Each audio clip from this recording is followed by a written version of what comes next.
नमस्कार दोस्तों। Think IS में आपका बहुत बहुत स्वागत। आज हम ध्येय आइएस द्वारा लिखित पुस्तक शासन में नैतिकता की चर्चा करेंगे। यह पुस्तक द्वितीय प्रशासनिक सुधार आयोग के प्रतिवेदन पर आधारित है। चलिए चर्चा की शुरुआत करते हैं। आज का हमारा टॉपिक है संस्थागत ढांचा, वर्तमान संस्थान और एजेंसियां। बात करते हैं संघ सरकार की। कार्मिक और प्रशिक्षण विभाग का प्रशासनिक सतर्कता खंड सतर्कता और भ्रष्टाचार निवारण के काम के लिए एक नोडल एजेंसी है। इसके काम अन्य बातों के साथ साथ अनुशासन बनाए रखने और लोक सेवाओं से भ्रष्टाचार हटाने के सरकार के कार्यक्रमों पर निरीक्षण रखना और आवश्यक निर्देश प्रदान करना है। केंद्र के स्तर पर अन्य संस्थान और एजेंसियां हैं।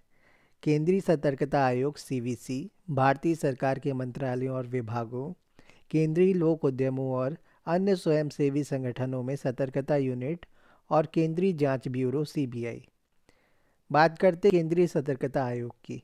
भ्रष्टाचार निवारण समिति, जो संथानम कमेटी के नाम से लोकप्रिय है, द्वारा की गई सिफारिशों के अनुसरण में भारत सरकार द्वारा केंद्रीय सतर्कता आयोग का गठन दिनांक 11/2/1964 के संकल्प द्वारा किया गया था।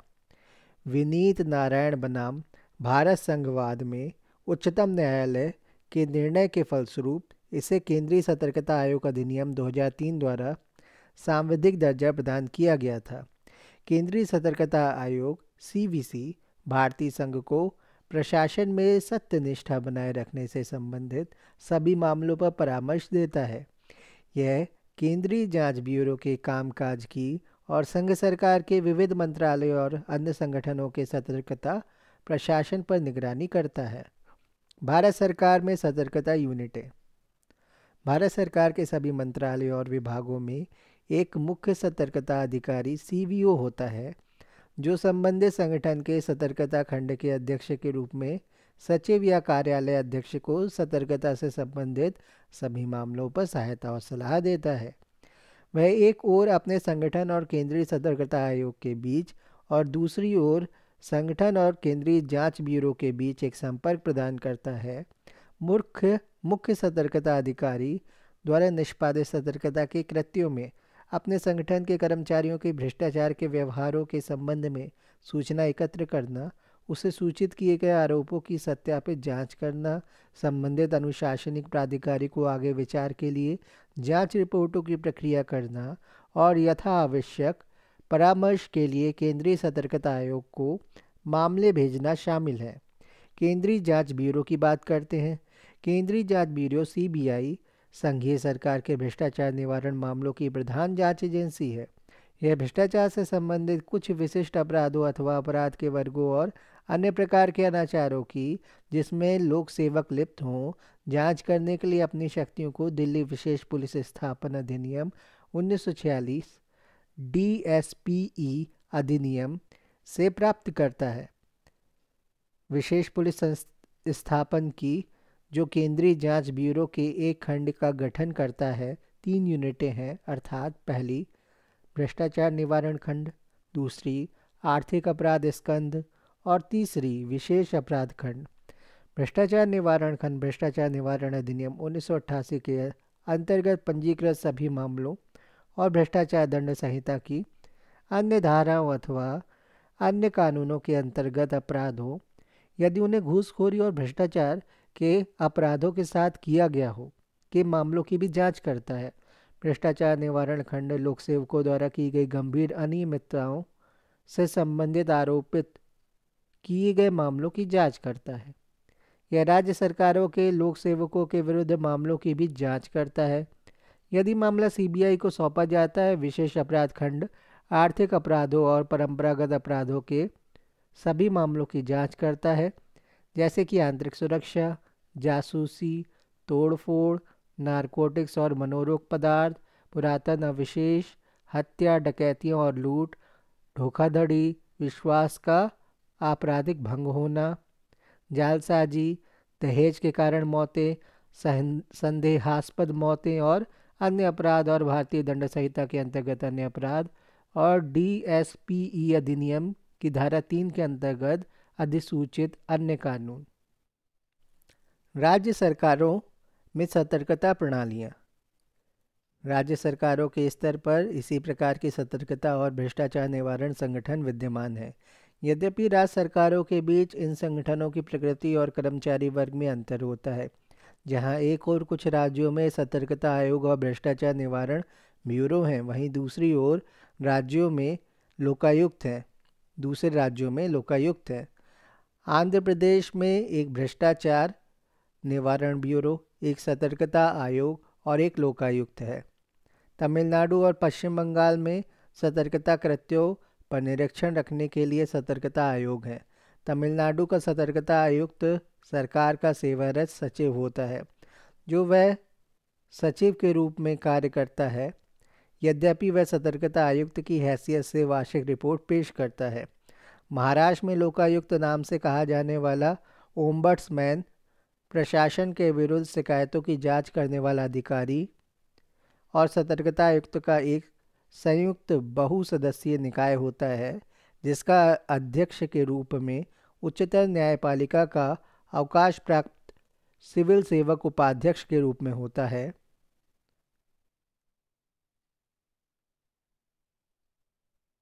असम, बिहार, गुजरात, जम्मू और कश्मीर, मेघालय और सिक्किम में सतर्कता आयुक्त हैं।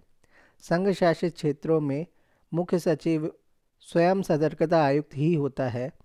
कुछ राज्यों ने संघ सरकार का प्रतिरूप अपनाया हुआ है और आंतरिक सतर्कता संगठनों का दो तरफा रिपोर्ट के उत्तरदायित्व के साथ गठन किया गया है, जिसमें सतर्कता आयुक्त और विभागाध्यक्षों के कार्यालयों में संबद्ध यूनिटों के साथ विभागीय अध्यक्ष को रिपोर्ट देना तथा जिले की रिपोर्ट उच्चतर संगठकों और सतर्कता आयुक्त को दी जानी होती है। चलिए अब बात करते हैं लोकायुक्त की। पहले प्रशासनिक सुधार आयोग की सिफारिशों को देखते हुए अनेक राज्य सरकारों ने लोक सेवकों के आचार से उत्पन्न आरोपों या शिकायतों की जांच करने के लिए, जिसमें राजनीतिक अधिकारी, विधायक, राज्य सरकार के अधिकारी, स्थानीय निकाय, सरकार के लोक उद्यम और अन्य सहायक संस्थाएं, जिसमें सहकारिता सोसाइटीज़ और विश्वविद्यालय शामिल हैं, लोकायुक्त के गठन के लिए कानून अधिनियमित किया। ऐसे कानून की हैसियत से जनता कोई सदस्य किसी लोक सेवक के विरुद्ध जांच के लिए विशिष्ट आरोपों को लोकायुक्त के पास फाइल कर सकता है। लोकायुक्त के लिए भी यह खुला होगा कि वह स्वप्रेरणा से लोक सेवकों के आचार की जांच शुरू कर सकता है। लोकायुक्त सामान्यतः उच्च न्यायालय या उच्चतम न्यायालय का अवकाश प्राप्त न्यायाधीश होता है और सामान्य रूप से 5 वर्ष की अवधि के लिए मुख्यमंत्री, मुख्य न्यायाधीश, सदन का अध्यक्ष और विपक्ष के नेता के संयुक्त निर्णय के आधार पर नियुक्त किया जाता है। तथापि कई राज्यों में लोकायुक्त के पास अपना कोई स्वतंत्र जांच प्राधिकार नहीं होता और इसलिए उसे जांच करने के लिए सरकारी एजेंसियों पर निर्भर रहना पड़ता है। महाराष्ट्र और उड़ीसा के लोकायुक्तों के पास भ्रष्टाचार के मामलों के लिए ओम्बड्समैन के बजाय शिकायत निवारण संगठन के लक्षण अधिक हैं। इस समय 17 से अधिक राज्यों में लोकायुक्त हैं, परंतु उनके कृत्यों के संबंध में मूलभूत अंतर के साथ अधिनियमनों के उपबंधों में कोई एक रूपता नहीं है। जहां एक और सभी राज्यों में लोकायुक्त भ्रष्टाचार के मुद्दों को देखते हैं, वहीं दूसरी ओर कुछ में वे अन्य शिकायतों को भी देखते हैं। कुछ एक राज्यों में पदाधिकारियों की व्यापक संख्या को लोकायुक्त के क्षेत्राधिकार में ला दिया गया है, जिनमें मुख्यमंत्री, उपकुलपति और सहकारिताओं के पदाधिकारी शामिल हैं। दूसरे राज्यों में बिल्कुल प्रतिबंधित रूप में शामिल किया गया है। कुछ राज्यों में उनमें जांच करने की व्यवस्था के साथ जांच करने की शक्तियां निहित की हुई हैं। कुछ राज्य जांच के दौरान तलाशी और अभिग्रहण की शक्तियां प्रदान करते हैं। कुछ राज्यों में लोकायुक्तों पर व्यय संस्थान के लिए अपेक्षित वित्तीय स्वतंत्रता प्रदान करते हुए राज्य समेकित निधि पर प्रभारित किया जाता है। कुछ लोकायुक्तों के पास न्यायालय की मानहानि के लिए दंड की शक्तियां हैं। जो भी कुछ भी हो, लोकायुक्तों के संचालन से संबंधित अनुभव दुर्भाग्यशाली रहे हैं, जैसा कि निम्नलिखित उदाहरणों में दिखाया गया है। यद्यपि महाराष्ट्र 1972 में इस संस्थान का गठन करने वाला पहला राज्य था, इसकी सार्वजनिक साख समाप्त हो गई, जब पदधारी को अपना पद छोड़ने के लिए कहा गया और उसने अनेक महीनों तक अपने पद पर बने रहना जारी रखा। उड़ीसा ने यह संस्थान बनाकर उसे खत्म कर दिया।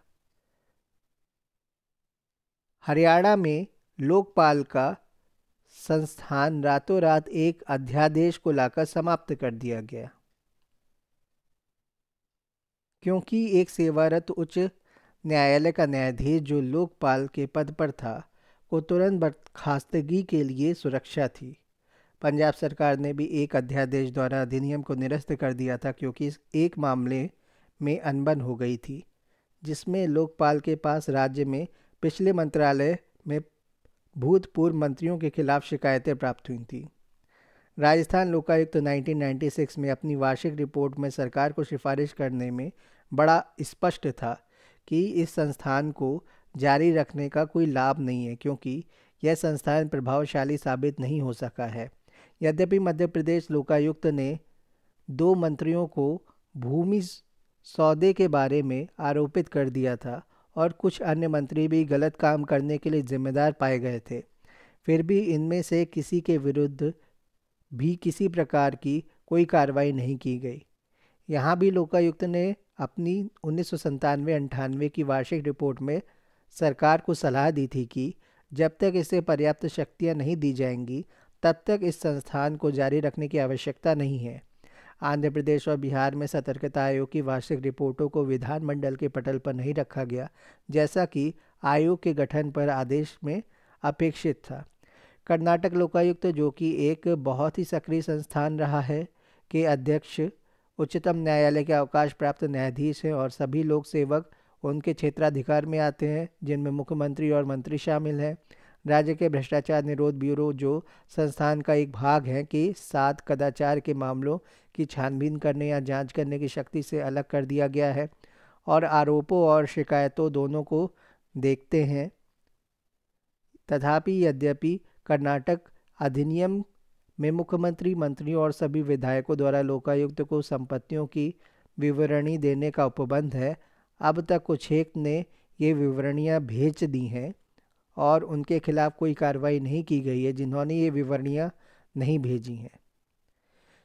इस संदर्भ में लोकायुक्त के सम्मेलन में प्रत्येक राज्य में संवैधानिक पृष्ठभूमि के साथ केंद्रीय विधान पर आधारित लोकायुक्त के एक समान संस्थान के लिए वृहत बिल लाने का प्रस्ताव किया गया था।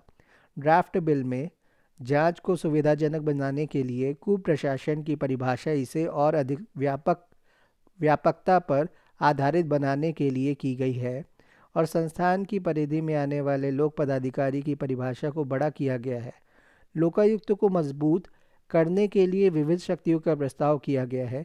सबसे अधिक महत्वपूर्ण यह प्रस्ताव किया गया है कि लोकायुक्त के समक्ष कार्रवाई को इसके क्षेत्राधिकार में न्यायिक कार्रवाई समझा जाना चाहिए और उच्च न्यायालय के समान ही इसकी अवमानना के लिए दंड देने की इस शक्तियाँ और प्राधिकार होने चाहिए। प्रस्तावों में उच्च न्यायालय के न्यायाधीशों के समान संवैधानिक दर्जा दिया जाना शामिल है। राज्यों में भ्रष्टाचार निरोध तंत्र के संपूर्ण ढांचे पर पुनः विचार करने की आवश्यकता है। भ्रष्टाचार की लड़ाई में पूरी शक्ति के प्रयास में यह आवश्यक होगा कि इस समस्या को सभी स्तरों पर समुचित रूप से निपटाया जाए। एक और निचले स्तर पर भ्रष्टाचार को रोकने के लिए ऐसी व्यापक पकड़ वाली व्यवस्था की आवश्यकता है जो भ्रष्टाचार के बड़ी संख्या में मामलों की जांच प्रभावी ढंग से कर सके। दूसरी ओर उच्चतम स्तर पर भ्रष्टाचार को रोकने के लिए एक पर्याप्त शक्तियों, विशेषज्ञता और दर्जे वाली ऐसी व्यवस्था की आवश्यकता है जो मंत्रियों जैसे उच्च लोक पदाधिकारियों के विरुद्ध मामलों की जांच कर सके। यदि लोकायुक्त को प्रभावी होना है तो इस संस्थान को प्राथमिक प्रयास के रूप में छोटे पदाधिकारियों के विरुद्ध छोटे मामलों की जांच करना ना तो समुचित होगा और ना ही संभव ही है। अतः राज्य स्तर पर लोक सेवकों के बीच भ्रष्टाचार के मामलों से निपटने के लिए केंद्रीय सतर्कता आयोग के सदृश कोई संस्थान लेना होगा। लोकायुक्त तब उच्चतम स्तर पर वरिष्ठतम लोक पदाधिकारियों को शामिल करते हुए भ्रष्टाचार से निपट सकता है। तथापि प्राय भ्रष्टाचार का धागा अनेक स्तरों से गुजरता है, जिसमें मंत्रियों और लोक अधिकारियों की साठगांठ दिखाई देती है। अतः लोकायुक्त और राज्य सतर्कता आयुक्त के बीच में संपर्क रहना आवश्यक है। आयोग ने यह सिफारिश की है कि केंद्रीय सतर्कता आयुक्त लोकपाल का एक सदस्य बना दिया जाए। आयोग ने बहुसदस्यीय लोकपाल की भी सिफारिश की है ताकि इसे बाहरी दबाव से और अच्छी प्रकार से मुक्त रखा जा सके, और इसलिए भी कि बहुसदस्यीय आयोग का निर्णय और अधिक उद्देश्यपूर्ण होगा क्योंकि इससे विभिन्न सदस्यों से इनपुट मिल पाएंगे। इसी प्रकार का दृष्टिकोण राज्य स्तर पर भी समुचित होगा।